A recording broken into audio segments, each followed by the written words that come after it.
Hey everyone, welcome to Question Period Rewind. I'm Donna Skelly, the Speaker of the Legislative Assembly of Ontario.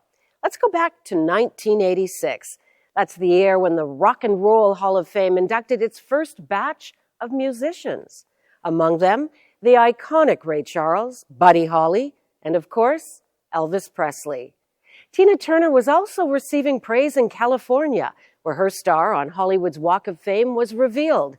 And if you turned on the radio, there's a good chance you'd hear Madonna's #1 hit, Papa Don't Preach. But now, let's tune into the conversations the MPPs were having in Question Period.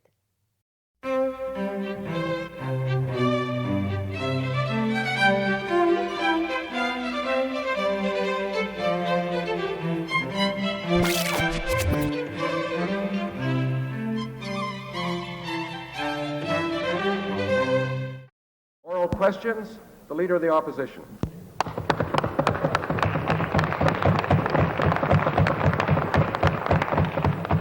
Mr. Speaker, I have a question for the Minister of Transportation and Communications.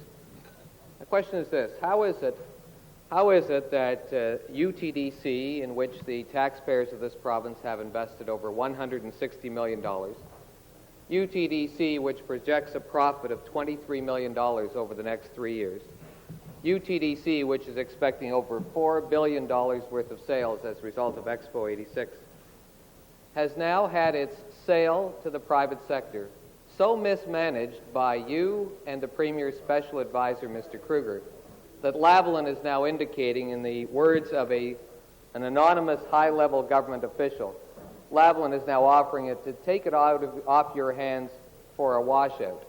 No money for a $160 million corporation. Minister? Mr. Speaker, I'm pleased to see that even the Leader of the Opposition has reduced his anticipated profits from UTDC from his March 25th release of some $40 million now down to $24 million. I can't give him much more credence to the balance of his question than his previous statements, Mr. Speaker. Just appalling. I hope the people of You blew it. Supplementary. You blew it, Ed. Order. That Western air got you. Order. Supplementary. I might say to the minister, whose arrogance is showing through loud and clear this afternoon. Absolutely. It's catching. I might say that. It's catching. I might say. Order. Order. Order. Order. Supplementary. The taxpayers of Ontario want to know how it is you and Mr. Kruger and Mr. Peterson, the Premier, has so mismanaged the sale of this corporation that they're about to get $0 as you dump it off out of government hands. Let me quote to you from John Kruger. He reported on March 8, 86, in the Globe and Mail, as follows: that Bombardier tried to make an exclusive deal for the company in early December for $54 million, even before it had seen UTDC books. The new Liberal government, Mr. Kruger went on to report, did not want to risk the political fallout of a secret deal with Bombardier, and so in the process it angered Bombardier, which withdrew from the bidding. You had a $54 million offer in your hands by Mr. Kruger's admissions. Question. Now, as a result of your mismanagement, the taxpayers are going to get no dollars for a $160 million investment. Order. Order. Minister. Mr. Speaker, the Leader of the Opposition would know far more about arrogance than anyone on this side of the House.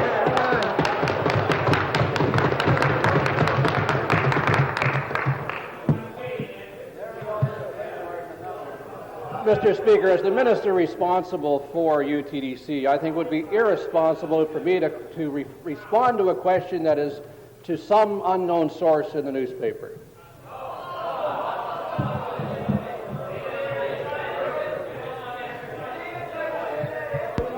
Final supplementary.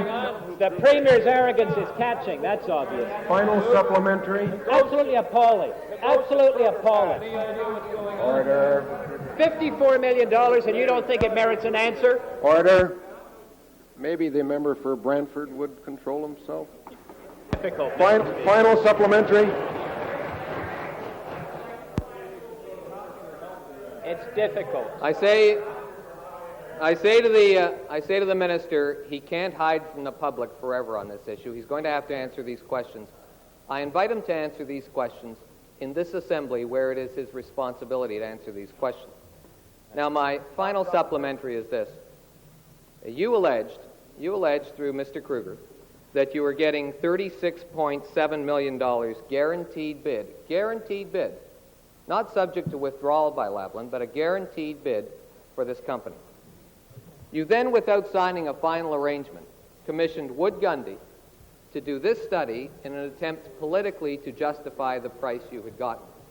Wood Gundy then reported that it may be worth between $24 and $30 million. Are you prepared to acknowledge this afternoon that what has happened is that in order to justify your political sale, you have embarrassed Lavalin, which is now saying to the government, your own evaluation says we paid too much, now we're not going to pay you anything. Isn't that what happened in that circumstance? Mr. Speaker, I suggest that the evaluation of UTDC and the controversy surrounding it best reflects the manner in which the former government established the corporation and in the ensuing manner in which they did their bookkeeping, Mr. Speaker. New question. The member for Cochrane South. Thank you, Mr. Speaker. I have a question. You should be embarrassed, and John Kruger should be embarrassed. Your minister doesn't know what's going on. Order. Order. Order. Order. Order. We'll just wait. We'll just wait. New question, the member for Cochrane South. Thank you, Mr. Speaker. I have a question for the Minister responsible for Francophone Affairs. Mr. Minister, last Thursday, you introduced a bill respecting French language services. And on that day, we asked you, and you announced on that day, that there were statutory guarantees in that bill. Last Thursday, we asked you to point out the statutory guarantees, both enunciate them in this House and to point out where they were in the bill. And you could not answer those questions. It's now been 5 days since you've introduced that legislation. Can you now today point out what those statutory guarantees are and where they're found in the legislation? Minister. Mr. Speaker, I'd like to refer the member to Section 5 of the bill, and also I'd like to point out that the commission that will be in place for the next 3 years will determine these services and make their recommendations known to Cabinet and to this House. Supplementary. Thank you, Mr. Speaker. Of course, the Minister is aware, on advice from the Attorney General, that a commission itself, a decision of that commission and a decision of Cabinet, by no stretch of the imagination constitutes statutory guarantees. Right. I pointed out last Thursday to the Minister the multitude of exemptions and regulations from Sections 5 through Sections 11 of his own legislation, which virtually makes the entire offering of French language services not a statutory right, not a matter of statutory guarantee, but a matter of discretion of the Cabinet. Does he disagree with that interpretation? Minister. Mr. Speaker, my answer is the same one as given previously. The Commission will evaluate the present services and make recommendations. And after 3 years, these services will be guaranteed. And this is much more than the services that have been given to the Francophone population for the last 43 years. Final supplementary. Thank you, Mr. Speaker. With respect, that is no different whatsoever. There is no change. There is no statutory guarantee, even though on page 3 you promised the Francophones and the people of this province there were. There are no statutory guarantees into law, contrary to your own statement in introducing the legislation. And my final supplementary, Mr. Speaker, is this. Your own Premier said that you would delay the introduction of this legislation until there were Francophone professionals available to provide the service across this province. What has changed? What has changed since February the 13th to make this bill now being introduced? Have you now got the professional services available, and is that why you're introducing the legislation? Mr. Speaker, I told the former minister responsible for Francophone affairs that didn't do a thing while he had that responsibility, that the Commission will evaluate these services and produce the needed guaranteed rights. New question, the member for York South. Speaker, it's refreshing to hear someone say the bill is so bad it's just the way it was for 42 years. But my question, Mr. Speaker, is to the Minister of Consumer and Commercial Relations. It concerns car insurance. I'd like to ask the Minister, now that we have the report, wonder if he can explain, given that in Saskatchewan, premiums fell by 7% in 1985, and they're going to be frozen for 86. In Manitoba, they fell by 2% in 85, as they did in British Columbia. I'd like to ask the Minister, given those clear facts, coupled with the harsh reality that in Ontario, rates have gone up by as much as 20 or 25% depending on the driver, can you tell us why your government continues to refuse to embrace the logical, fair, democratic, and eminently reasonable idea of public automobile insurance in the province of Ontario? Minister. Mr. Speaker, the leader of the third party makes statements that reflect his party's philosophical answer to insurance. We established a task force headed by Dr. Slater, who is a very, very well-respected gentleman. He looked at all of the information that the leader of the third party just outlined. In his determination, he felt that that wasn't the answer. We've received his report. We are going to look at it, and we will then make our determination. But I can tell you now that he comes out very emphatically that in his investigation of all of the provinces that have their own car insurance business, there is more problems than there are solutions, and that is his position, and at this moment, that is the position that we are maintaining. Supplementary. Mr. Speaker, it would take a Liberal to be astounded by the fact that my question reflects the philosophy that our party holds. I know a Liberal finds that difficult to understand, but yes, I confess, the question does reflect my point of view. It does reflect a sincerely held point of view. It also reflects the facts, Mr. Speaker, and it's to do with those facts that I want to address a second question to the Minister. I wonder if the Minister can tell us what assurance does a driver, young or old, man or woman, rich or poor, have today that your government will take steps to ensure that rates in Ontario will and can in fact come down and not go up. What steps are you prepared to announce today to protect the real interests of consumers in the province of Ontario? Mr. Speaker, just to respond to the first part of your question, the mere fact that it reflects your party's point of view doesn't mean that it reflects the province of Ontario and the population of Ontario's point of view, or otherwise you'd be in a majority situation. And to answer your question, the marketplace is working. The situation in Ontario is relatively unique. We have no indication that government insurance would help the problem, and we will be looking at the total overall insurance problem as a result of this report, and we'll be acting accordingly. Final supplementary. Well, I'm glad you're where you are. That's all I can say. Just delighted. I'd like to ask the Minister this question with respect to automobile insurance. Can he simply announce today what steps is he prepared to announce? In Alberta, they have a privately controlled system, but they at least have a government board which regulates the price of insurance. Are you prepared, at least on an interim basis, to announce measures today that will ensure that motorists will no longer be ripped off to the extent that they are being ripped off today in the province of Ontario? Minister. The very simple answer to your question is that I'm not prepared to do that today. New question, the member for York South. Mr. Speaker, I'd like to ask a question to the Minister of Energy with respect to the implications and the impact of the accident at Chernobyl. I'd like to ask the Minister, he's now had some time to consider a response.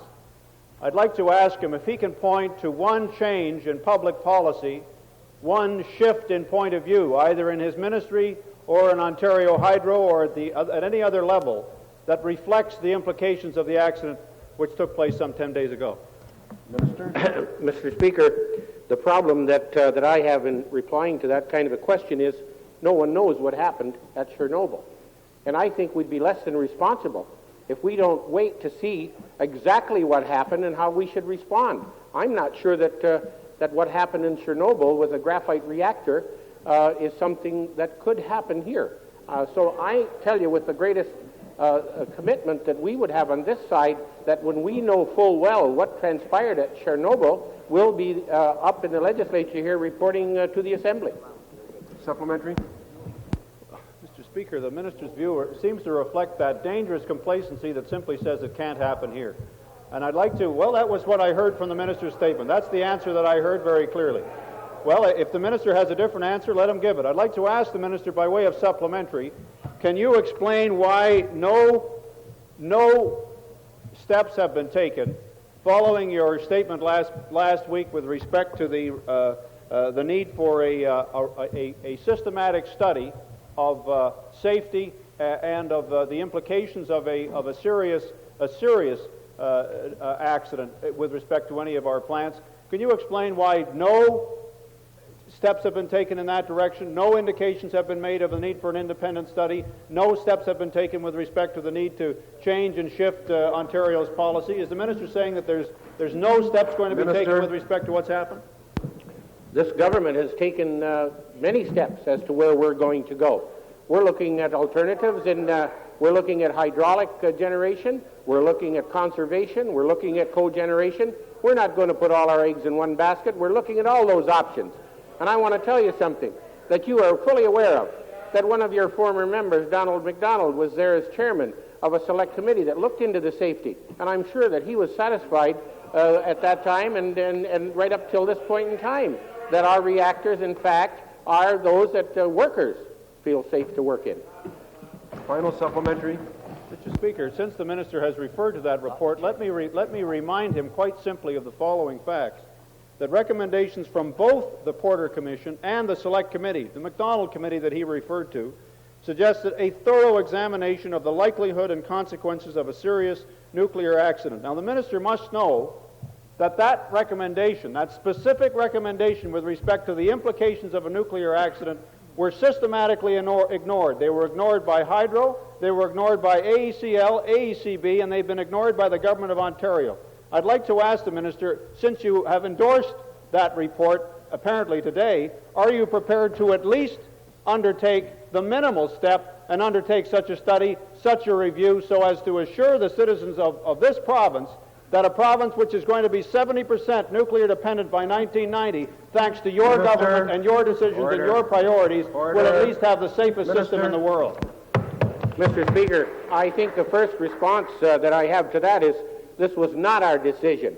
It may be our responsibility now, but it was not our decision that was entered into. I'm willing to accept what you're saying. I'm very willing to accept what you're saying. And part of that is the responsibility of the Solicitor General, who has taken that into account in a very, very serious way. And certainly we're going to do the kind of things that you were suggesting.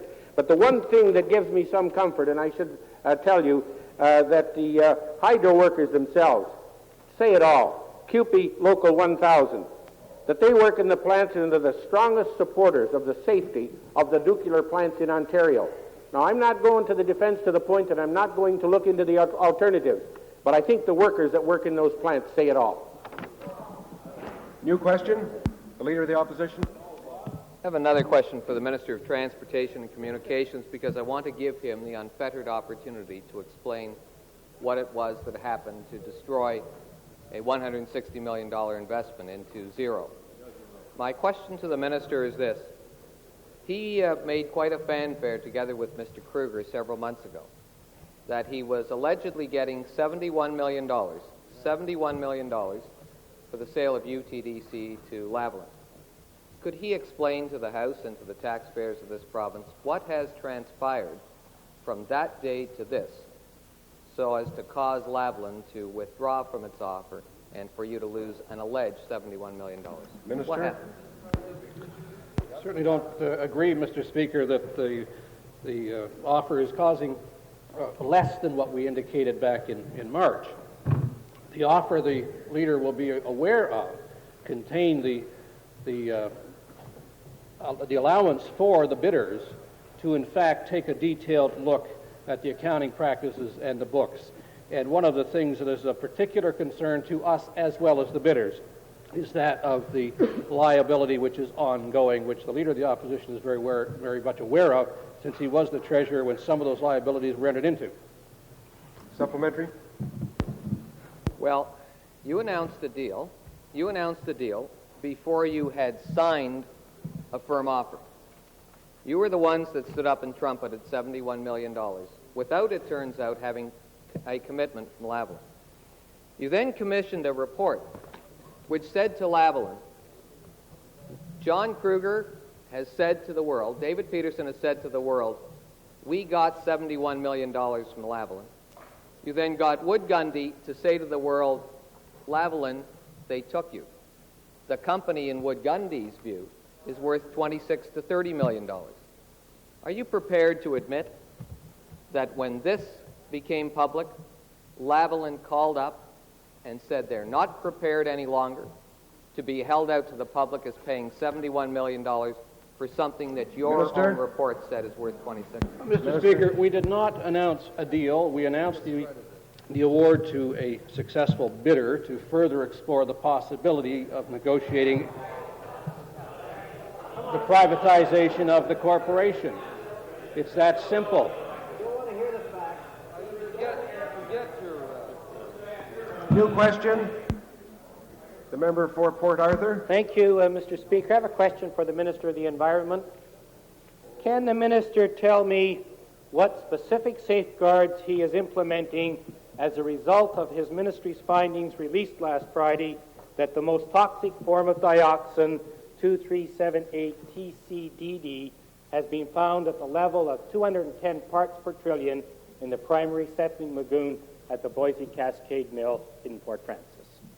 Minister? The member will recall that some time ago it was revealed that there was dioxin found in the fish in Rainy River. At that time, I indicated that the Ministry of the Environment and the counterpart in the state of Minnesota would be examining a number of potential sources of that dioxin, because it was, I think, a significant amount that was found at that time, at least enough to flag a problem. Subsequent to that, we examined, as a ministry, the effluent in Boise Cascades material coming out of the plant. The effluent did not contain anything. However, the sludge did contain dioxin.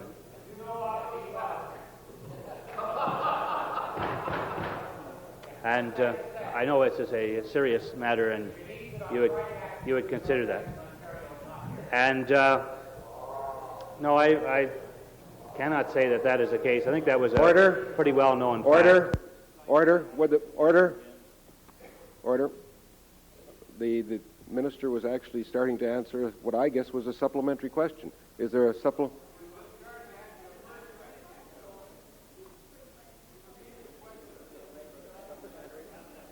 Distracted. Well, perhaps you could respond briefly. I'll try to respond in a more brief manner. So we did find it as a result of our testing in our lab in the sludge that was at Boise Cascade. I want to say to the member that we're looking at 6 or 7 other plants at the same time as those on the American side are, to identify whether it's a problem that's prevalent in all of the plants or in one specific, because it has been found in other places. As a result of this,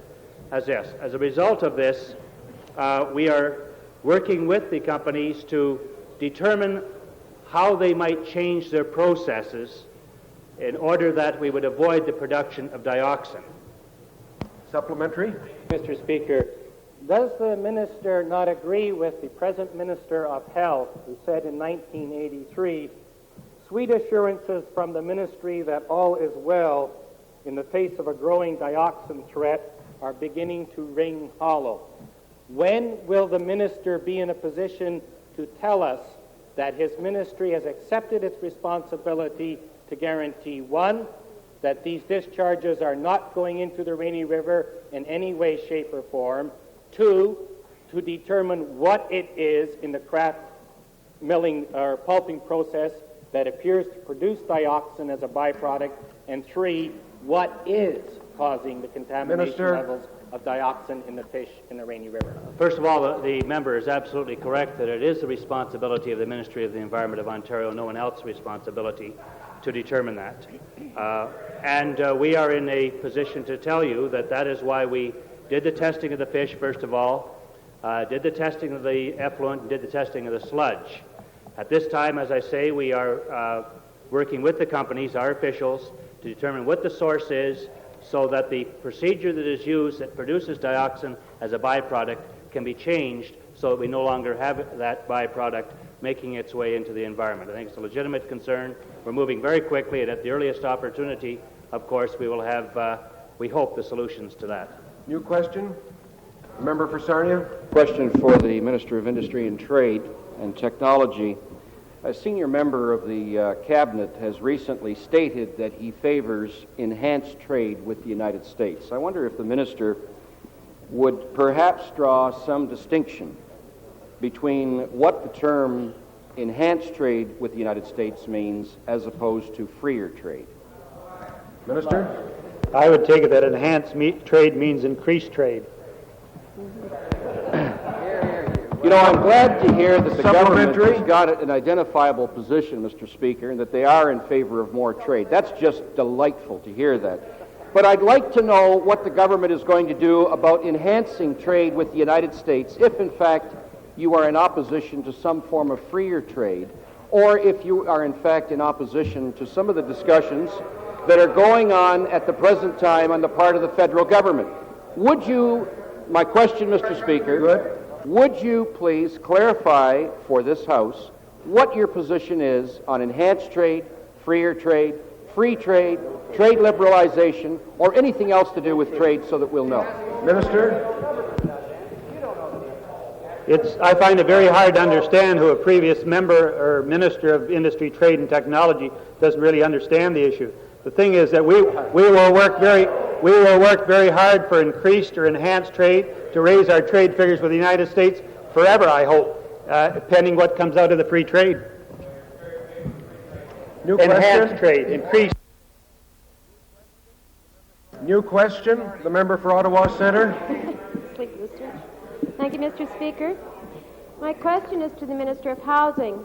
Mr. Speaker, yesterday the Minister of Housing said the Minister of Municipal Affairs would address the question of severing for private sale of rental row housing. The Minister of Municipal Affairs said in turn that he would review all municipal consents to the severance of row housing. And the question I'd like to put simply is, will the Minister of Housing tell us if Bill 11 or the associated and somewhat confused ministerial statements will allow an appeal to Cabinet of the recent OMB approval of severances for 94 units of rental row housing in Overbrook and Carlington Park in the ridings of Ottawa Centre and Ottawa East?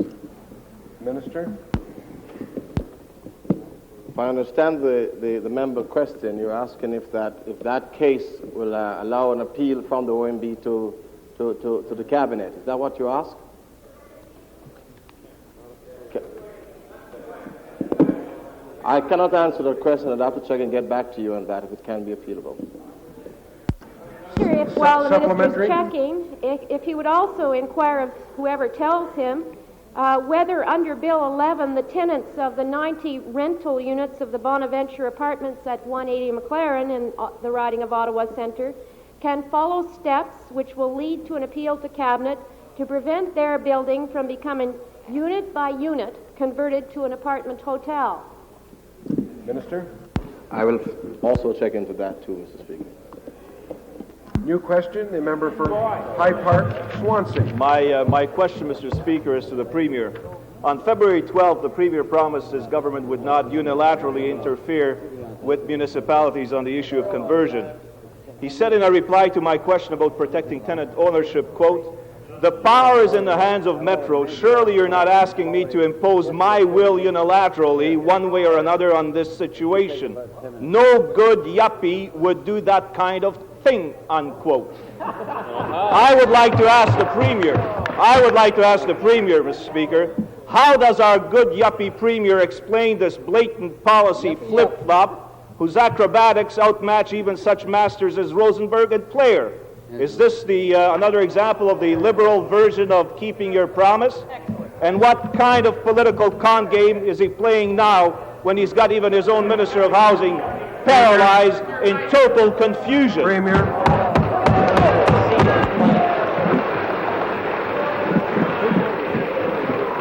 Mr. Speaker, I say through you, sir, to my honorable friend with, with sympathy, I understand his confusion. After all, he is a member of the Progressive Conservative Caucus. That caucus has 16 different positions on every single issue. What's your position on this matter? When are you going to stand up and tell us where you stand on it? We've told you very clearly where we stand.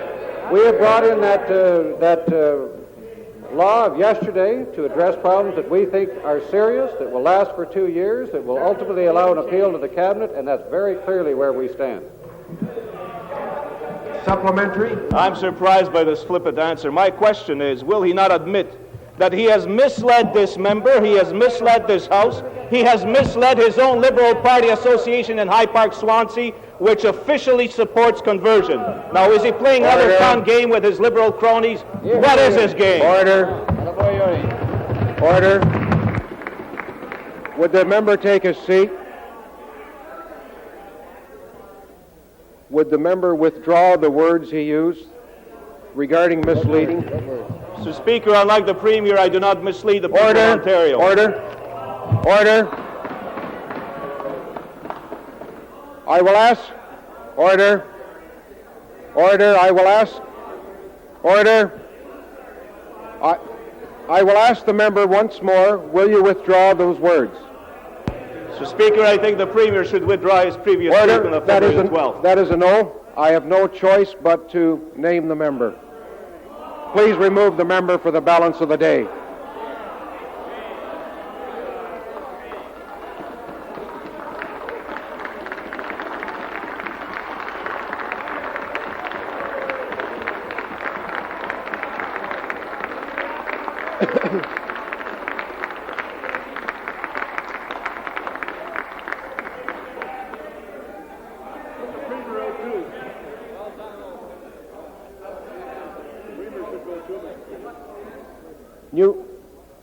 New question? Order. Mr. Speaker, point of order. Point of order. I have two very quick ones. I will not prolong your decision, but I would ask you to check answer it. I think my colleague's comment was a question. It was not an accusation. I would like you to check that when you get the chance with answered. Secondly, can we have the answer to the question? Order. I feel I heard it correctly. I made a decision. The member has left the chamber, therefore there is no need for a response. If another member wishes to ask the same question, that's in a different way, that's fine. New question, the member for Scarborough West. History's been made again, Mr. Speaker. Tom Stelling has made it onto TV, throwing somebody out of the House. Well done, sir. Eli's only sorry it wasn't him that could be here today for that. My question is for the Minister of Community and Social Services. On April 4th, 1985, a would-be Premier, Mr. Peterson, said, "Provision of child care services is an issue central to the economic health of Ontario and to equitable employment opportunities for women. Despite the rhetoric and promises, the Conservative government continues to treat child care as a welfare issue." A year later, why do you continue to do so, Mr. Minister? Minister. Mr. Speaker, this government has clearly gone on record as saying that it plans to move welfare from a welfare issue to a public service matter. We We are in the process right now of developing the procedure for making that happen. The member is clearly aware of the fact that there are three central issues here: the accessibility, the affordability, and the wages of the workers. And to the extent that you put all three of those together in a single, integrated, comprehensive package, you begin to deal with this issue. To try and deal with any one of them in isolation simply won't work. Supplementary. I've never said he had to separate them out, Mr. Speaker. In the Star just recently, Mr. Minister, you were quoted as saying, for a long time, it, meaning daycare, wasn't seen by government or the public as a necessary service.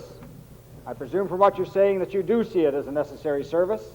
If it is, when are you going to implement this necessary service? When are we even going to see your white paper on the integration of the three matters you've just spoken to? Mr. Speaker, as an election campaign promise, this party indicated that 10,000 new spaces would in fact be made available. We said that they would be made available over a 2-year period. We have implemented that promise. That's step number one. But step number two clearly has been identified, that simply putting new spaces on the market doesn't resolve the problems that I just identified. And that's why a comprehensive integrated package is now in the process of being put together. And as soon as it has been, it will be made available to that member as to every other member of this House. New question? The member for Scarborough Centre. Speaker, I have a question for the Minister of Education. The Social Community Relations Program, begun in 1975 and applauded, sir, by your ministry, which assisted parents in becoming involved in their children's education, has been terminated by the Toronto Board of Education. The parents who are upset, especially over the Portuguese background, have asked you to undertake a pilot project in order that the strategies and models may be developed so this program can be used in other jurisdictions. Mr. Minister, will you implement this type of program? Minister? Well, Mr. Speaker, I must say that, like my friends from York South and Bellwoods, I'm wondering if I'm hearing the member for Scarborough Centre correctly. I know, Mr. Speaker, that in recent days the member from Scarborough Centre has announced publicly that it's therapeutic to change one's mind. But this surely is carrying that to a ridiculous extreme. Mr. Speaker, I want to say to my distinguished friend from Scarborough that, as he knows, that arrogant. Well, speaking about changing one's mind, I see we've aroused the interest of the member from Ottawa West,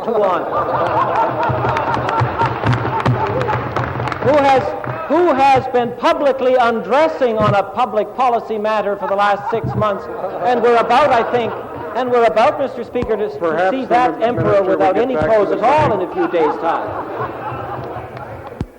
Have you completed? Supplementary, Mr. Speaker. Supplementary. Will Minister answer the question? First of all, I would hope the Minister would attempt to answer the question. Second of all, I guess my colleagues from the left are a little bit upset because they couldn't understand the situation and hadn't raised it in the House. But, Mr. Minister, are you in fact telling the people of Ontario, along with your colleagues, that you don't give a damn about the ethnic people of this community because you refuse to instigate these kinds of pilot projects so that parents in this province can learn to access the educational system? Minister?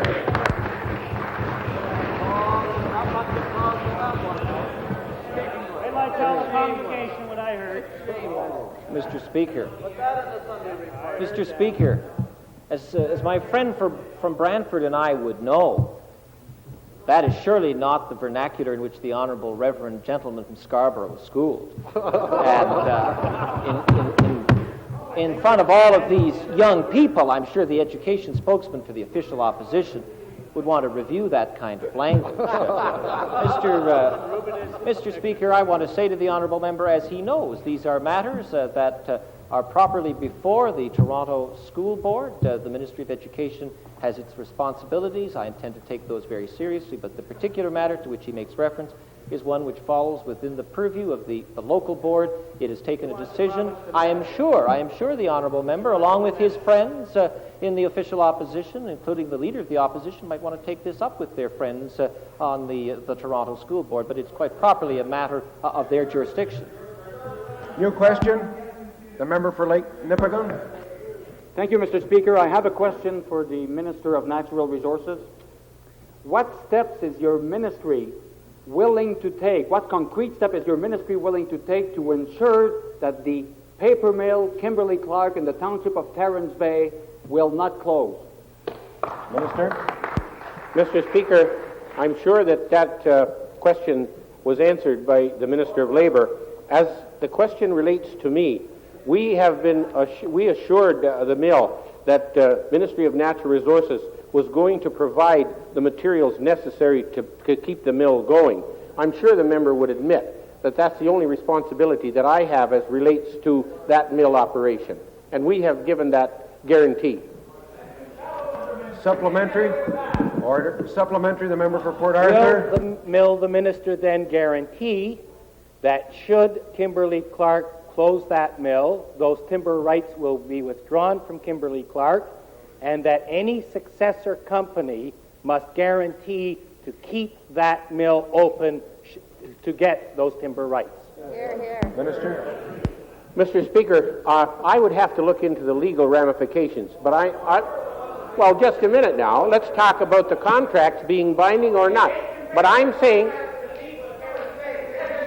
Order.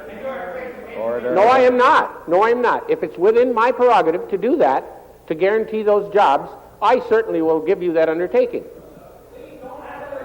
New question. Order. New question. The member for Dufferin-Simcoe. Mr. Speaker, a question to the Minister of Agriculture and Food. The PEI growers have received support, firstly from their government and subsequently from the federal government. Why did you turn down the Ontario growers when they asked for a stabilization payment, the potato growers? Minister? Well, I don't think you are completely factual in the information which you received. I did not take them back. I suggested that they contact the Federal Minister of Agriculture and Food because the stabilization program is, as you well know, a federal program. It's the ASA, the Agricultural Stabilization Act program. And I wrote a letter to my counterpart in Ottawa, and I told him that if he was prepared to give them an advance payment, or if he was prepared to even give them a subsidy, similar to the one that he gave to Prince Edward Island, that I would seriously consider co-sharing that support payment to the potato producers in this province. Supplementary? I'm pleased, Mr. Speaker, to have the minister's answer, and I ask him, would you like my help in persuading the federal government to come first and you might come second? Minister? Well, we would ask for all the support we can get to make sure that our agricultural industry remains as viable as it possibly can. So if you have a pipeline through to your federal counterparts, you jump on the line and you tell Mr. Wise to get moving and to do something about the agricultural industry in this province. Not only in this province, but in this country, because they're doing nothing. New question, the member for Windsor Riverside. Question is to the Minister of Health. I'm wondering if the Minister of Health is aware of a letter that went to the Premier today from the Registered Nurses Association of Ontario, in which, and I quote, they say, "The Registered Nurses Association of Ontario is distressed with your government's postponements, mixed messages, and foot-dragging over the passage of Bill 94 to end the practice of extra billing." Is the Minister not aware that partners in the healthcare system, such as nurses, nurses' assistants, and other professionals, are frustrated about the double standard your government is taking with regard to the doctors as opposed to the needs that they have within the healthcare system? Minister? I am not aware of that particular letter. It wasn't delivered to my office before I left. It may be on its way. I can tell the honourable member that I have spoken directly with the Registered Nurses Association on several occasions, in fact addressed a meeting that they had last week, and that sort of expression was not conveyed to me at that time. I can tell the honourable member and for the people of the province that we are not foot-dragging, that in fact we are proceeding and we will continue to proceed to the conclusion on this particular issue. Supplementary? I asked the Minister yesterday, and I will ask him again today, that in view of the fact that on Friday your negotiations broke off again with the OMA, and the OMA was not even willing to discuss with you a moratorium on extra billing while negotiations continued. Could the minister give an indication to the registered nurses and the people in this legislature, where is the room for a negotiated settlement with the OMA? Why are you not proceeding with this bill now? Minister?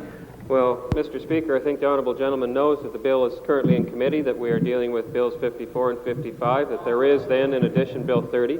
We are dealing with respect we're dealing with the legislation that is in the committee, and we will continue to do the business of the committee as it is ordered. I can tell the honourable gentleman that we are not at a stage where discussions have broken off. That's his interpretation. In fact, we expect to have other meetings.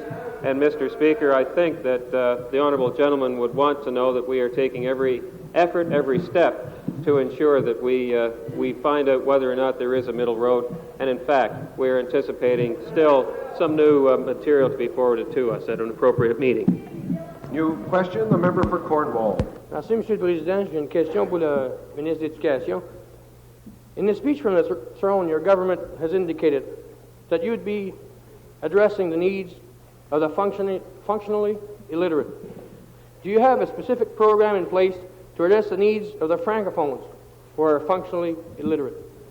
Minister? Mr. Speaker, to the member for Cornwall, the speech from the throne does address this government's concern about the illiteracy rate in the province, and my colleagues, the Minister of Citizenship and Culture, colleges and universities, and I are at the present time reviewing a variety of initiatives and options, and I invite him to stand by. We will have something to say more specifically for both the Anglophone and the Francophone community, as well as many others in the not-too-distant future.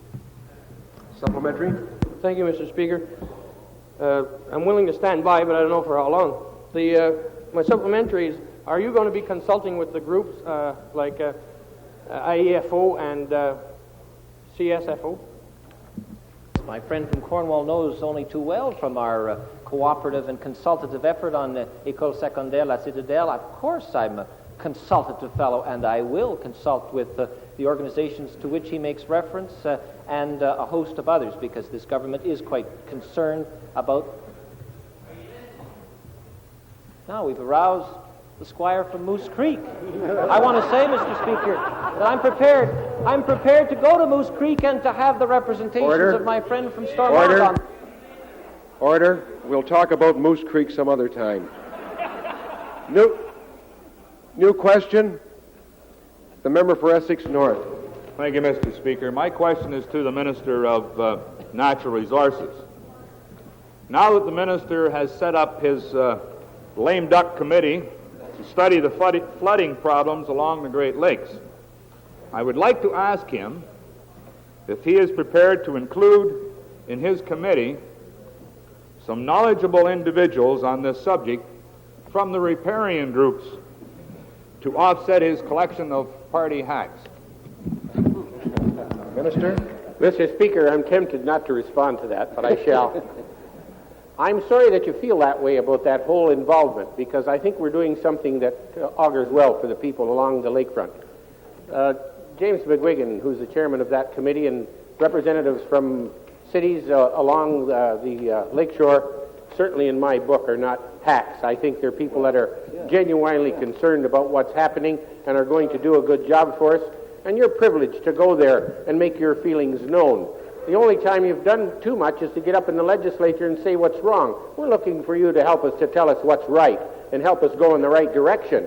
The Americans are doing a very major study by the international engineers, and I'm sure that that's going to be helpful to the whole process of what's happening on the Great Lakes. But our people are doing an excellent job. I'm very proud of that committee, and I hope that you'll cooperate with them. Supplementary? Okay. I think I have been very cooperative, Mr. Speaker, and I have actually brought some knowledgeable people to speak to the minister who has actually ignored what they've been telling him to do.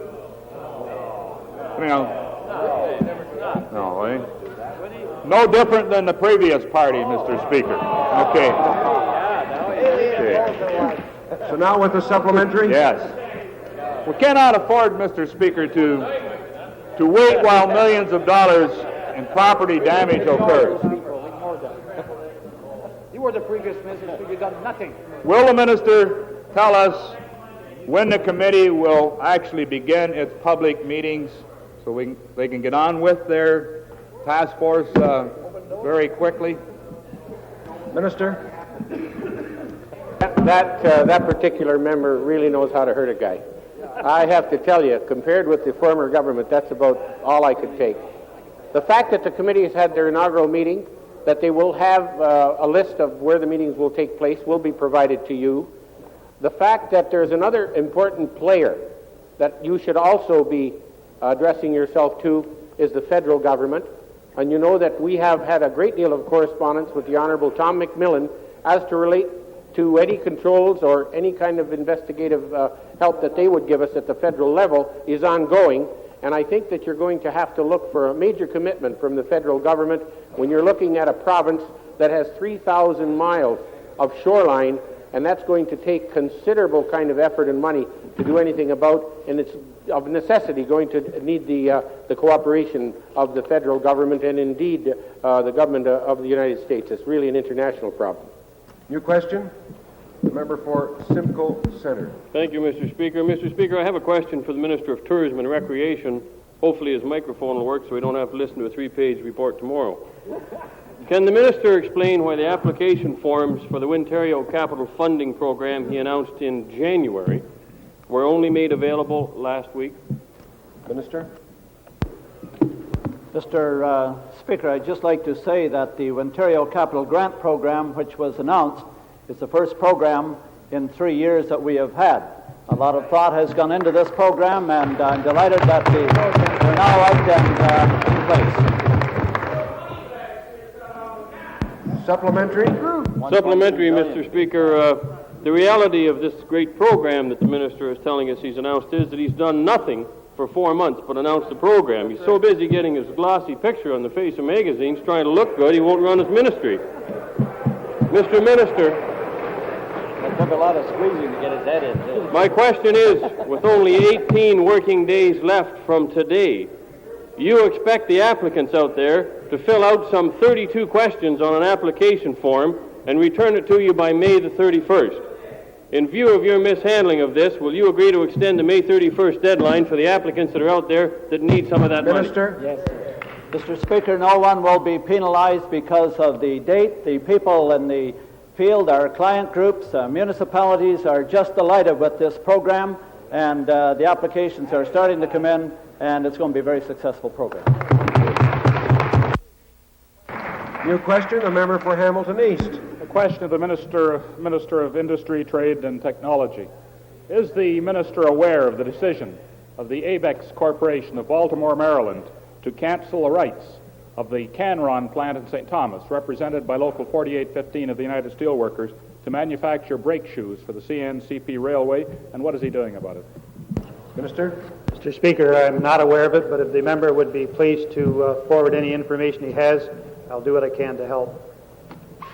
Supplementary? Is the Minister aware that this decision, and can he verify if this is the only plant in Canada that is manufacturing brake shoes that are used by CNCP Rail, that the decision to cancel the right to manufacture these brake shoes can mean the closing of the plant and the loss of better than 50 jobs, as well as the necessity of us sourcing in the United States? What is he doing to protect basic industries like this to see that it doesn't happen? Minister? Again, Mr. Speaker, if the member would be kind enough to forward any information that he has, and I'd be very pleased to speak with him on it to help in any way that I possibly can. New question, the member for Mississauga East. Thank you, Mr. Speaker. Speaker, I have a question for the Minister of Transportation and Communications. Mr. Minister, in a recent article, the Minister of Consumer and Commercial Relations stated that the government's 8.3 cents a litre tax on gasoline is necessary if people want things like good roads. I'd like to ask the Minister of Transportation and Communications, how can he justify his government's higher gas taxes when the following highways have been either cancelled or delayed by your government: the Queensway in Ottawa, Highway 403 Extension, Highway 654 Parry Sound, Highway 404, Highway 407, and Highway 89. Minister? Mr. Speaker, I would suggest that the honourable member's information is incorrect. We, in fact, speeded up the Ottawa Queensway. We have not delayed 407. we maintained and are increasing the scheduling on Highway on 404. I don't know where the information comes from, Mr. Speaker, but it's very erroneous. Mr. Speaker, I can assure you that the information I have is factual, and the minister has spent too long in Vancouver. He's fallen behind. Mr. Speaker, as a supplementary, in view of the fact that in the last budget there was a reduction of $34 million in the MTC budget, while the Treasurer experienced increased revenues from fuel taxes, registration and license fees of $23 million, and in view of the fact that MTC initiatives are not even mentioned in the throne speech, can the minister tell this House how he intends to convince the Treasurer to allocate the increased revenue from gasoline taxes to MTC for road construction to deliver on Mr. Quinter's commitment? Mr. Speaker, the member, first of all, I appreciate that he's thanking us for the trip he enjoyed at Expo recently. But the member, as an experienced member of this House, is surely aware, Mr. Speaker, that all revenues go into the Consolidated Revenue Fund. Order. Order. New question, the member for Temiskaming. Thank you, Mr. Speaker. I'd like to ask the Minister of Agriculture and Food today why, since becoming minister, he has reversed his position on third-party debt review for many of the farmers in Ontario that are in financial trouble, and instead of supporting the farmers, have come down firmly on the sides of the banks of this province. Minister? Well, I would have to disagree with the member. I have not reversed my decision on third-party rent review, and as a matter of fact, the amendment to the Bankruptcy Act, which Mr. Wise hopes to get through the House before the end of June, will set up debt review boards, but review boards that will not have the authority to write down debt. I support debt review boards, and I think maybe we can give farmers breathing space. We can, as a matter of fact, he adopted his program from the FIT program that I introduced in this province. And he is simply going to have debt review boards meeting with farmers to see if they can restructure their farm business, to put them in a position where they can continue to farm, where they can continue to rely on banks for operating credit. But it's a different matter if you're talking about review boards with the kind of authority to impose arbitrary settlements. And I think you know as well as I do the problems that you would run into with that kind of a situation. Supplementary. It appears, Mr. Speaker, that the minister has forgotten some of the statements he made in a meeting in Earlton before he was the minister, where he did come down firmly on judicial third-party debt review. I would just say that now we have really what you would call the silent majority of farming in this province, represented by the OFA, firmly in support of this principle. And I ask the minister again, why isn't he backing up the farmers of this province? Minister? Well, again, I have to tell the honorable member that I am very much in favor of debt review boards. I have very serious reservations about boards that are given the authority to say to a bank or any other lending institution or any private individual that happens to be holding a mortgage that you're going to write down debt whether you like it or not. We saw what happened in the West with the Farm Creditors and Arrangement Act. There are some people out there that are still very bitter about the fact that they had to write down debt or even write the whole thing off. And we have to be careful about that, because remember, there are more than financial institutions who are backing farmers up with mortgages and other loan programs. If you come in with that kind of a program, then you're going to tell those individual farmers, or you're going to signal to those farmers that at any time governments can come along and they can change the rules and regulations that were made between the farmer and the... Order. Order. Perhaps the minister could complete his answer by letter. New question, the member for Nipawin. Lost his crown. Question for the minister responsible for senior citizens. The minister yesterday in this legislature indicated that 7 months ago he tabled his report with cabinet, and it still has not seen the light of day. One change that has been made for senior citizens, though, while he has been minister, and I would ask him if he has consulted with the Minister of Natural Resources on the change. That's the one that increases the the average week of camping for a senior citizen from $17.50 last year to $35 a week this year. Did he consult with the minister on that? Mr. Speaker, the question is really a two-part question, and I would point out to you that the first part of the work that I did in reviewing services for seniors addressed itself to health and community and social services. Insofar as other areas that affect seniors, other ministries that affect seniors, we're beginning in that phase of the work now, transportation, housing, and other related areas. Certainly I have consulted with the Minister of Natural Resources, and he would be more than delighted to elaborate on the answer for you. Thank you very much. Supplementary? Mr. Speaker, by way of supplementary, I'm a little disappointed that A, you consulted, and B, you agree with the minister that for the average week of camping, the fee should be doubled. But you have done one other thing in this area. I'd like to ask you again if you consult with anybody over there, including the Minister of Natural Resources. What we have here is a pamphlet entitled A Guide for Senior Citizens, Services and Programs in Ontario, Ron Van Horn, Minister, David Peterson, Premier. At the same time as this comes out, and the supplementary is, why does this say provincial parks offer free camping to Ontario senior citizens? And it says you can get the pamphlet, Senior Citizens Use of Provincial Parks. Same time that comes out, Ministry of Natural Resources pamphlet comes out saying no free camping. Minister. In fact, the fees are doubled, and in fact, the pamphlet isn't available. Minister. Well, thank you, Mr. Speaker. Again, I'm sure that the Minister of Natural Resources will want to elaborate on it, but the time is not available right now. Let me simply say that the guide to which you referred, the Senior Citizens Guide, was printed before, when that was the policy, was printed before the statement that came up from the Ministry of Natural Resources. Time for oral questions has expired.